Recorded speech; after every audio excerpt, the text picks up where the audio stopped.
अगर एक लड़का सीक्रेट एजेंट बन अपने दुश्मन देश में जासूसी करने जाता है तो उसको क्या क्या प्रॉब्लम आ सकती है। अगर जानना चाहते हो तो बिल्कुल सही जगह आए हो। तो हेलो भाई लोगों, welcome to another part of secret family मानवा एक्सप्लेनेशन।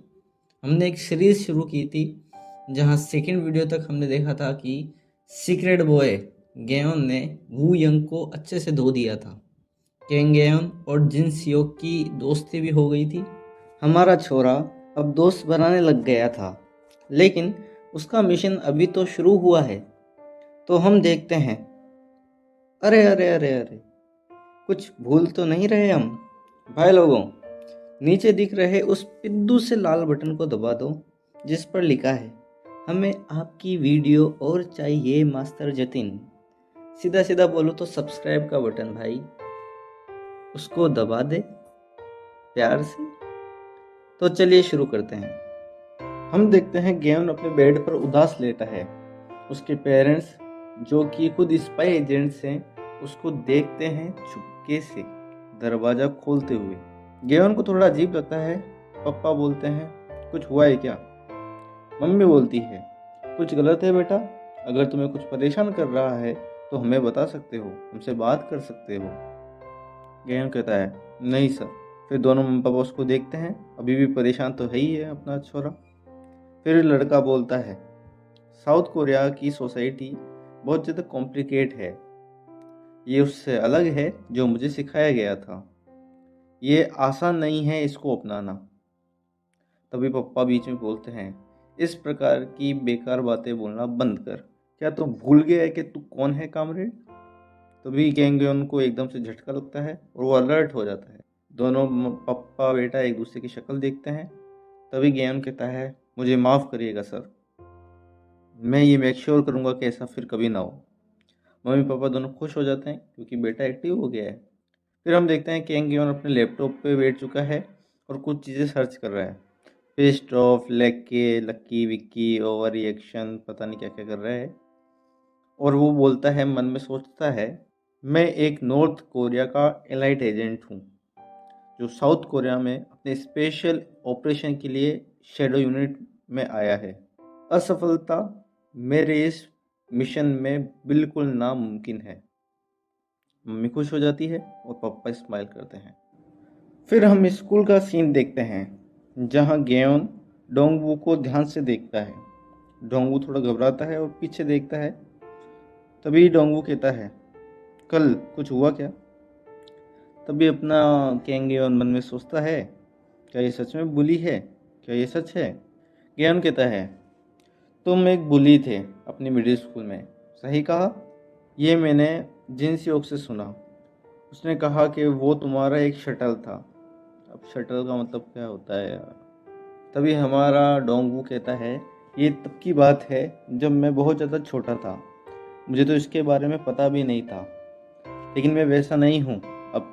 तभी गेयन कहता है, डोंट वरी, मैं शटल या इस तरह की कोई सी भी चीज़ नहीं रखता। तुम और मैं अब दोस्त।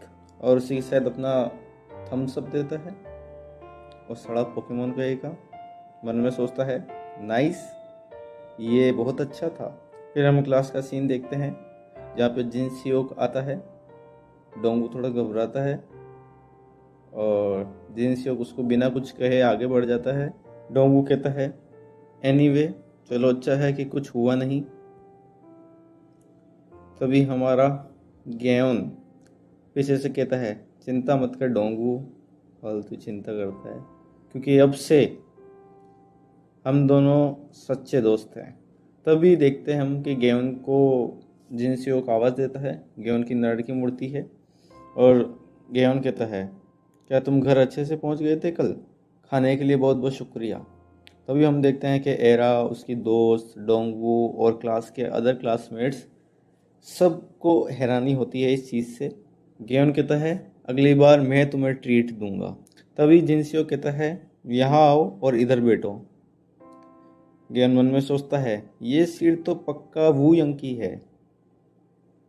तभी हम जिनसे के देते हैं। वो कुछ समझता नहीं है और बोलता है, क्या तुम यहाँ नहीं बैठोगे? गेन कहता है मन में, ये बुली हायरार्की का रीऑर्गेनाइजेशन है। इट मीन्स मैं नंबर 2 हूँ। गेयोन जाता है और हमारे वू यंग की सीट पर बैठ जाता है। सभी क्लास के जने उसको ही देखते हैं। तभी हमारा गेयोन वापस पोकेमोन का चेहरा बनाता है और मन में सोचता है सब कुछ अच्छे से चल रहा है। तभी इंग्लिश वाली टीचर इंग्लिश की क्लास लेती है। ज्योग्राफी वाला बुड्ढा टीचर ज्योग्राफी पढ़ाता है। इसका चेहरा कितना अजीब है। Only 3 years. बाकी टीचर्स आते हैं, क्लास में पढ़ाते हैं, लेकिन वो यंग की सीट अभी तक खाली है। वहाँ पे वो आया नहीं। ज्ञान मन में सोचता है वो ऐसा तो नहीं है कि स्कूल ना आए। तभी हम टीजे स्पोर्ट्स का बिल्डिंग देखते हैं जहाँ पर पक्का किसी की धुलाई चल रही है। और हम क्या देखते हैं कि ये तो हमारा वो यंग ही है जिसको कोई बहुत जोर से लकड़ी से भांज रहा है, पीट रहा है। तुम यहाँ तक कि कोई चीज़ भी ढंग से नहीं कर सकते, तुम बेवकूफ़। तो बेवकूफ़ को क्या ये पता भी है उस स्पेशल क्लास में भेजने के लिए कितना पैसा खिलाना पड़ा है? और हम देखते हैं ये जो आदमी है ये है डेजिंग ग्रुप का चेयरमैन वेंग जे चियोल। तभी वहाँ का सेक्रेटरी बोलता है चेयरमैन ये बहुत हुआ, मतलब रुक जाइए, मैं ये मानता हूँ कि ये समझ गया होगा। चेयरमैन बोलता है ये फैमिली अगले इलेक्शन में प्रेसिडेंट बनेगी। उस आदमी से यानी अपने जिन्स योग से नज़दीकी बना के रख, समझा? तभी हम देखते हैं कि वो यंग खड़े होने का ट्राई करते हैं। तभी हम सुनते हैं और अगर ज़रूरी हो तो उसकी चापलूसी करो जब तक तुम्हारे होठ तक ना जाए। फिर हमारा चेयरमैन कहता है अगर तुम समझ गए हो तो यहाँ से निकलो, मेरे को तुम्हारा थोपड़ा देखना नहीं है। सीधे सीधे कहता है यहाँ से चल फुट। हम देखते हैं कि वू यंग वहाँ से जाता है। सेक्रेटरी भी थोड़ा चिंता करता है उसकी, तो उसको लगातार देखता है। और तभी पीछे से हमारा चेयरमैन कहता है क्या तुमने ढूंढा वो? फिर हम चेयरमैन का चेहरा देखते हैं जो कहता है वो किस प्रकार की फैमिली है। तभी सेक्रेटरी कहता है वो एक 11 कॉइन नामक वर्चुअल करेंसी कंपनी और सिक्योरिटी प्रोग्राम से संबंधित एक बहुराष्ट्रीय कंपनी का मालिक है। तभी चेयरमैन कहता है करेंसी कॉइन? शायद कंपनी के मालिक को ये पता नहीं है कि ये ऑनलाइन करेंसी क्या होती है, वर्चुअल करेंसी क्या होती है। सेक्रेटरी कहता है हाँ, उनकी कैपिटल यानी उनका जो पैसा है वो भी अच्छा खासा है। चेयरमैन कहता है उनको खाने के लिए बुलाओ। सेक्रेटरी कहता है कहाँ पर? तो चेयरमैन कहता है जिम में। अबे साले, जिम में कौन सा खाना होता है? तभी सेक्रेटरी नाड़ के झुकाता है, कहता है समझ गया। फिर हम देखते हैं चेयरमैन कहता है कोई भी मेरे बिजनेस को खराब नहीं कर सकता। फिर हम छुट्टी का सीन देखते हैं जहाँ पर एरा वापस अपने ही स्टाइल में किंग गेन को सी यू टुमारो कहती है। फिर वो अपने कार में बैठ जाती है। तभी बॉडीगार्ड अपने किंग गेन को देखता है और उसको कहता है अपने मम्मी पापा का ध्यान रखना। गेन को समझ नहीं पाता है। तभी जिनसियो उसके पास से गुजरता है और कहता है तो चलो फिर कल मिलते हैं। गेन कहता है हाँ बिल्कुल।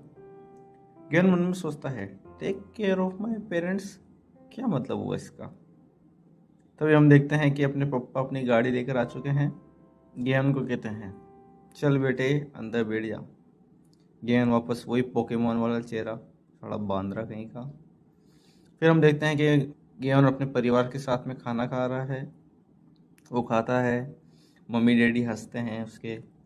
तभी हम देखते हैं कि दरवाज़ा खुलने की आवाज़ आती है। गेहूँ साड़ा मुंह में ठूस रखा है खाना अभी भी। दरवाज़ा खुलता है और सेक्रेटरी डेजोंग ग्रुप का सेक्रेटरी कहता है हेलो, मैं डेजोंग ग्रुप से सेक्रेटरीट ऑफिस से। तो अपने पापा कहते हैं हाँ जी हेलो, आप यहाँ पे कैसे? तो अपना गेयंग मन में सोचता है कि डेजोंग ग्रुप ये तो उसी का ही है, अपने वू यंग का।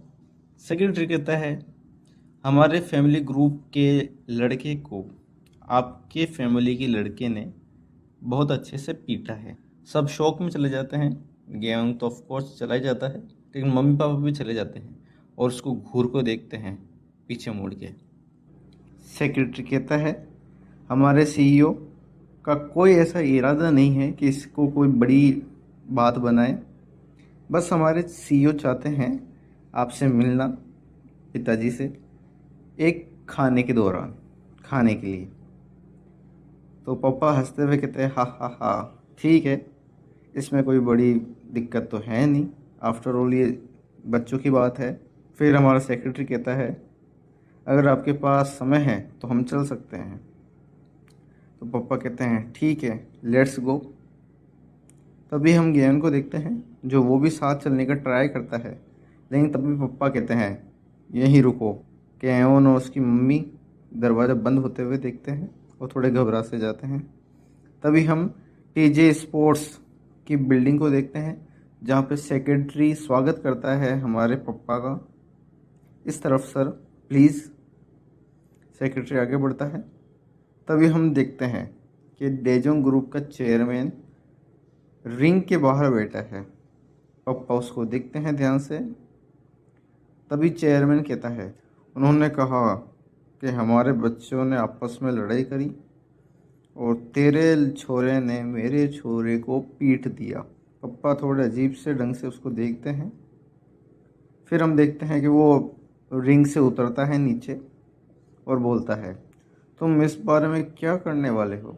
अभी हमारे पापा कहते हैं, आप क्या चाहते हैं, मुझे बताइए, आपको क्या चाहिए? डेजंग ग्रुप का मालिक कहता है, अपने छोरे को किसी और स्कूल में भेज तो मैं इसे जाने दूँ। पापा कहते हैं, मुझे डर है कि ये थोड़ा मुश्किल है। उसकी माँ यानी हमारे गेवन की माँ हमेशा से चाहती थी कि वो कोरिया के सबसे अच्छे स्कूल में जाए, और उसको इस स्कूल में डालने में बहुत प्रॉब्लम भी आई है, मुश्किलें भी आई है। तभी डेजंग ग्रुप का मालिक कहता है, साले को कुछ समझ में नहीं आया दिखता है। तभी डेजंग ग्रुप का मालिक कहता है, तुम्हें सुनना चाहिए जब मैं अच्छे से बात कर रहा हूँ। तभी वो अपना मुंह बिगाड़ता है। फिर हम देखते हैं कि हमारे पापा कहते हैं, ठीक है, फिर हम ऐसा नहीं करेंगे, जो तुम्हें करना है करो, हम दोनों ही फिर इस बात का दुख मनाएंगे। तभी एक रेपटा, एक मुक्के का रेपटा हमारे पापा के ऊपर देता है डेजंग ग्रुप का मालिक। फिर वापस अपना थोपड़ा बिगाड़ता है और बोलता है, दिस बास्टर्ड। फिर दो चार मुक्के बजाने की आवाज़ हमें आती है, जो गेवन के पापा के पेट में मिले होते हैं और वो ज़मीन पे गिर चुके होते हैं। तभी चेयरमैन कहता है, चलो तो फिर आज के लिए इसको ख़त्म करते हैं।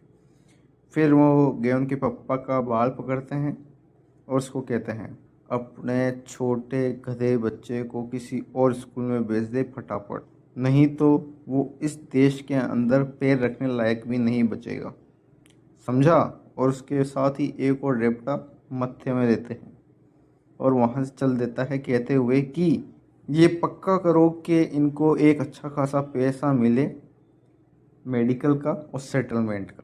फिर हम देखते हैं कि कार ब्लू टावर के बाहर खड़ी होती है, जिससे हमारे पापा निकलते हैं और सेक्रेटरी कहता है, प्लीज़ इसे ले लीजिए मेडिकल फ़ीस के तौर पे। पापा को गुस्सा आ रखा होता है, लेकिन फिर सेक्रेटरी कहता है, बस एक जानकारी के तौर पे मैं आपको कहना चाहता हूँ कि अगर आप पुलिस के पास में जाएंगे तो ये बेकार ही होगा, क्योंकि ये कोई काम नहीं आएगा। वैसे भी ग्रुप उनको बहुत ज़्यादा स्पॉन्सरशिप देता है, तो ये काम नहीं करने वाला। तभी हमारे पापा को देखते हैं, जो नाड़ की मोड़ के चल दिए होते हैं। तो सेक्रेटरी कहता है, तो क्या आप ये मेडिकल फ़ीस के पैसे नहीं लेंगे? तभी पापा पीछे मुड़ते हैं और उन पैसों को लेते हुए वहाँ से चल देते हैं। सेक्रेटरी कहता है, बेवकूफ़। तभी दरवाज़ा खुलता है, पापा घर पर आते हैं। पापा को पिटा हुआ देख के गेवन और उसकी माँ को बहुत दुख होता है। गेवन कहता है, क्या आप ठीक हैं? पापा अपना हाथ ऊपर करके समझा देते हैं बेटे को कि यार सब ठीक है, तू ज़्यादा चिंता मत कर। गेवन की मम्मी को देख के बड़ा डर लग रहा है भाई। गेवन की मम्मी बहुत ज़्यादा गुस्सा करती है। तभी हम पापा को देखते हैं कि वो अपने कंप्यूटर पर आ चुके हैं और कहते हैं, यू बास्टर्ड, मैं ये पक्का करूँगा कि तुमने किससे पंगा लिया है, तुम ये देखो। भाई साहब, हमारे पापा भी बहुत बड़े हैकिंग एक्सपर्ट हैं नॉर्थ कोरिया के, और कैंग गेवन के हिसाब से तो दुनिया के ही सबसे बड़े हैं। चलो तो फिर हम सीन देखते हैं टीजे स्पोर्ट्स का, जहाँ पर सुबह सुबह मधुर संगीत बज रहा है। चेयरमैन साहब मस्त चाय की चुस्की ले रहे हैं। चाय पीते पीते आहा आहा, तभी पीछे से दरवाज़ा खुलता है, जहाँ से सेक्रेटरी आता है और बोलता है, हम एक बहुत बड़ी परेशानी में है चेयरमैन। चेयरमैन कहता है, हैं क्या तुझे अक्ल नहीं है कि नॉक करना चाहिए? तुम इतने ज़्यादा परेशान क्यों लग रहे हो इतनी सुबह सुबह? तभी सेक्रेटरी बोलता है कि हमारी कंपनी के सर्वर सभी डाउन जा चुके हैं। तो इसमें प्रॉब्लम क्या है, आईटी टीम को बता दें। आईटी टीम के भी कंप्यूटर नीचे जा चुके हैं। The portals are down. तभी चेयरमैन थोड़ा घबरा जाता है। सेक्रेटरी कहता है, हमें लगातार रिफंड की क्वेरीज आ रही है सेल्स टीम से, लगातार फ़ोन आ रहे हैं। तभी हम चेयरमैन को देखते हैं जो कंप्यूटर पर बैठ चुका है अपनी सीट पर। चेयरमैन कहता है, हम सच में एक बहुत बड़ी प्रॉब्लम में फंस चुके हैं। और ये क्या है, हमारे सारे बैंक अकाउंट भी फ्रीज हो चुके हैं। फिर हम रात का टाइम देखते हैं, जहाँ पे चेयरमैन अपनी कुर्सी पे बैठे हैं, बहुत घबराए हुए, पसीना आ रहा है बेचारे को। तभी हम दरवाज़ा खुलते हुए देखते हैं। चेयरमैन कहता है, क्या कोई सॉल्यूशन का साइन दिखा है? चेयरमैन कहता है, बैंक ने क्या कहा? और चेयरमैन अपनी नाटकी मोड़ते हैं, तो पास में हम क्या देखते हैं, ये हमारी मम्मी बैठ खड़ी है भाई, मम्मी आ चुकी है। चेयरमैन कहता है, ये लेडी कौन है? गार्ड्स क्या कर रहे हैं? हमारी मम्मी कहती है, मैंने उन लोगों को सुला दिया है, और तुम जानते हो कि तुम्हारे सीसीटीवी के भी सर्वर जो हैं डाउन चल रहे हैं। सभी को हम सोते हुए देखते हैं, लगता है बहुत बुरी तरीके से सुला दिया। तभी चेयरमैन कहता है कि ये साली कुतिया बोल क्या रही है? वैसे भी मैं आज के लिए बहुत परेशान हो चुका हूँ, कौन हो तुम? तभी हम देखते हैं कि मम्मी उसका कॉलर पकड़ती है और उसको ज़मीन में गाड़ देती। फिर हम देखते हैं कि चेयरमैन घबरा जाता है, उसका कॉलर अभी भी मम्मी ने पकड़े हुए है। चेयरमैन कहता है, क्या तुम जानते हो तुम किससे पंगा ले रहे हो? तभी हमारी मम्मी कहती है, क्या तुम जानते हो तुमने किससे पंगा लिया है? चेयरमैन अभी भी घबराया हुआ है। मम्मी कहती है, नॉर्मली तो मैं सबको निपटा ही देती हूँ, यानी मार ही देती हूँ, लेकिन उसका तुम धन्यवाद करो, क्योंकि उससे मैंने वादा किया है कि मैं अब किसी और को नहीं मारूंगी। इसी के साथ मम्मी एक बहुत बड़ा सा इंजेक्शन निकालती है, जिसको देख के फट जाती है हमारे चेयरमैन साहब की, और चेयरमैन साहब की गर्दन में घोंपते हुए कहती है, इसके बजाय अब मैं तुम्हें 3 साल के लिए सुला देती हूँ। फिर उसी के साथ मम्मी उसकी गर्दन में इंजेक्शन लगा देती है और कहती है, जब तक कि हमारा गेवन ग्रेजुएट हो जाएगा स्कूल से। और इसी के साथ हम एक डरावनी आंखें देखते हैं मम्मी की। और इसी के साथ ये चैप्टर यहीं पे ख़त्म होता है, ये वीडियो यहीं पे एंड होती है। आई होप आपको ये वीडियो बहुत अच्छी लगी होगी। अब अगली वीडियो हम जल्द ही सोमवार को वापस डालेंगे है। और please like share and comment, और साथ ही आप हमें बताइए कि हमें और किस प्रकार की मानवा एक्सप्लेन करनी चाहिए। हम जल्दी एक बहुत शानदार मानवा की एक्सप्लेनेशन लेकर आ रहे हैं, थोड़ी बड़ी है लेकिन हाँ जल्दी आ जाएगी। एवरी वीक हम सीक्रेट फैमिली का एपिसोड तो ड्रॉप करेंगे। उसके अलावा हम लुकिज्म के भी थ्योरीज पे बात करेंगे। तो फिर आज के लिए ये वीडियो यहीं पे रैप अप करते हैं। Please like share and comment, और ज़रूर कमेंट करिएगा, प्लीज़ शेयर करिएगा।